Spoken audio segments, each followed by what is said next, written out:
Morris Sendak was born in Brooklyn, New York in 1928 into a family of Jewish-Polish immigrants.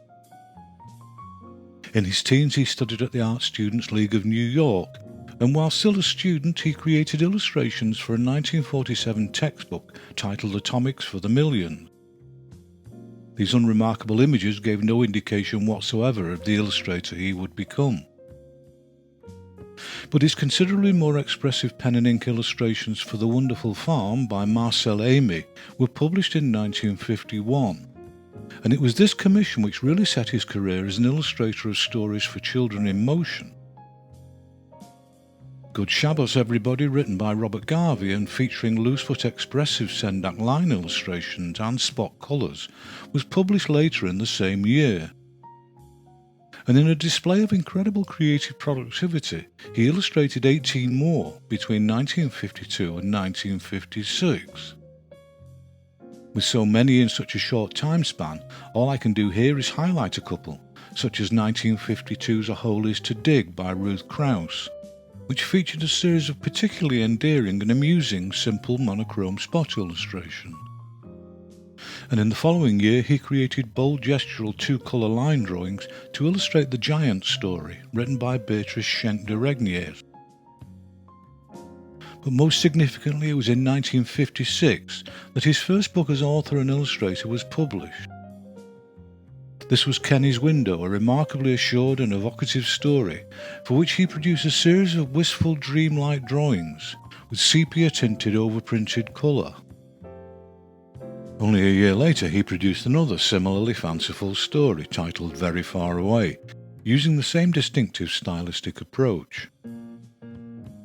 It was also in 1957 that Sendak illustrated the book Little Bear, written by Else Holmlund Minnerik. And the popular success of this collaboration led to several more equally charming stories in a series which was published in subsequent years. All these books were a clear demonstration of how relatively few words, when visualized by the right choice of illustrator, could create a truly immersive experience for the reader. The Sign on Rose's Door was his next solo venture, published in 1960, and this was another project which utilized expressive line work in conjunction with tasteful use of two heavily textured spot colors. And although Rosie was the central character, it was the first of his creations to feature what could be called an ensemble cast. In 1962 he broke away from this stylistic approach when he produced some atypical but effective impressionistically painted images for the book Mr. Rabbit and the Lovely Present, written by Charlotte Zolotow. And in the same year he published his own collection of 4 small format picture books titled The Nutshell Library. But the defining moment for Sendak's symbiotic written and visual creativity was undoubtedly with the publication of Where the Wild Things Are in 1963. This remarkable and in many regards seminal book was an instant success and is deservedly considered to be a timeless classic of the picture book genre. It contained only a few dozen carefully chosen words, but its true narrative triumph was in the mesmerizing, densely cross-hatched pen and wash colour pictures which illuminated the text. Sendak took a horizontal, linear compositional approach to many of the images, and the combination of atmospheric depictions of Max's journey and the scenery of the island, the riotously absurd narrative, and endearing grotesque physical nature of the wild things themselves greatly contributed to the book's enduring success. And of course it's still very much in print as I write this some 60 years later.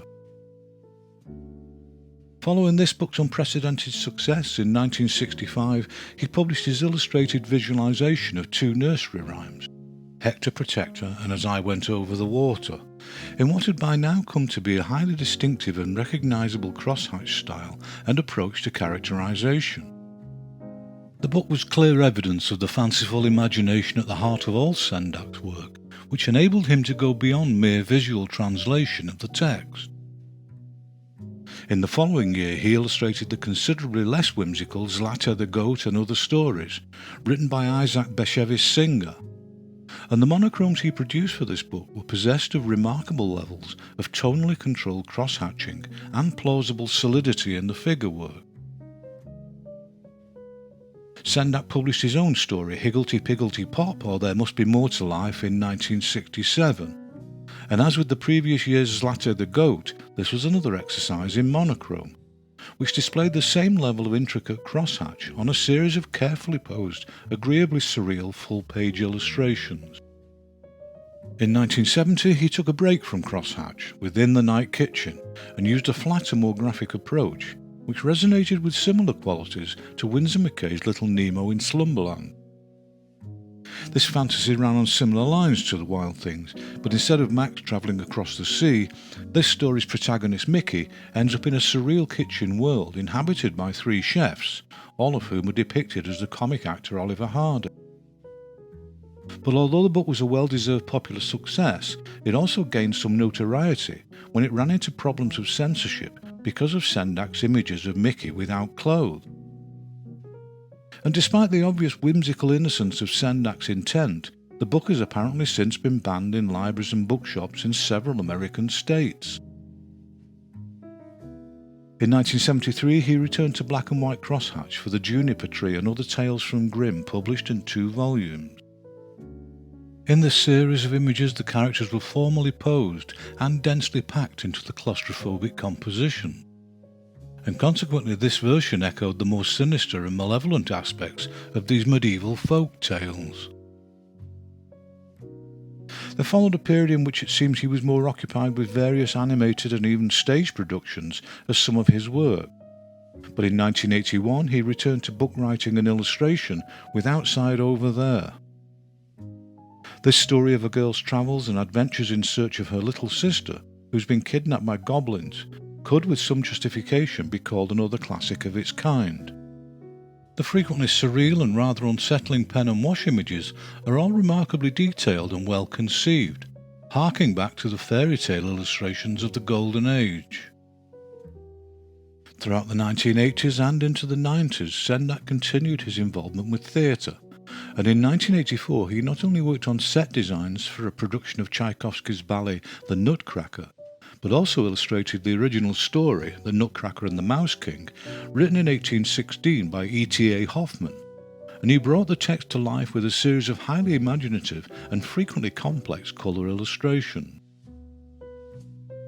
1988's book Dear Millie was Sendak's visualisation of a previously unknown Wilhelm Grimm tale, which had not been discovered until 1983.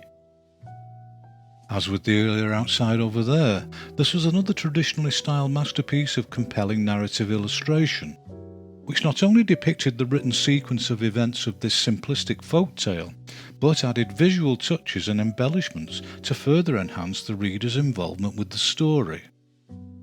And although a far more overtly sinister tale than The Wild Things, this book made similarly memorable creative use of luxuriant overgrown environments in which to place his characters. In 1993, Sendak published We Are All in the Dumps with Jack and Guy, an imaginative and contemporary visualisation of 2 verses originally published as part of the Mother Goose rhyme. And in the book, Sendak reflected on contemporary ills such as homelessness, poverty and urban blight in a way not usually seen in work aimed at children. But despite his less than comical take on these verses, he nevertheless directed his images to an optimistic and hopeful conclusion. The Miami Giant, which was a collaboration with the writer Arthur Yorinks, was published in 1995. This was by contrast a broadly comic tale with suitably absurd illustrations about an Italian explorer who mistakenly heads west in search of China and discovers a tribe of dancing giants in Florida instead. In the same year he published his illustrated edition of Herman Melville's book Pierre, or The Ambiguities, which was very much not for children, and this proved to be his least successful project, in commercial terms at least. Sendak's last book of the 20th century was his collaboration with the writer James Marshall, titled Swine Lake, in 1999. For this book he produced a series of relatively simplistic but comedic line and wash illustrations, which parodied the Tchaikovsky ballet Swan Lake with dancing pigs and a big bad wolf. In 2003, Sendak once again combined his love of books and theatre when he worked with the playwright Tony Kushner to create an illustrated book version and stage production of Hans Krasser's children's opera Brundibár. In 2006 he collaborated again with Arthur Jorrings on the book Mummy, which was Sendak's only foray into the pop-up book format. The resulting blend of silliness and paper engineering added greatly to the book's appeal. In 2007, Eugene Glynn, who had been Sendak's partner for half a century, died, and understandably Sendak was devastated by the loss. But he carried on working, and his final book about the young pig Bumblebee was published in 2012. Only a few months later, following a remarkable lifetime of prolific creativity, Maurice Sendak died at the age of 83. Since his death, many of his books have been reprinted, and they evidently continue to resonate with kids and their parents. Despite not having children of his own, the evidence strongly suggests he knew how to keep them amused. In an interview he stated, "You cannot write for children, they're much too complicated. You can only write books that are of interest to them." And although as I write this it's only been a decade since he died, I feel confident in asserting that his well-earned reputation as an important figure in the history and evolution of children's illustrated literature is pretty much guaranteed.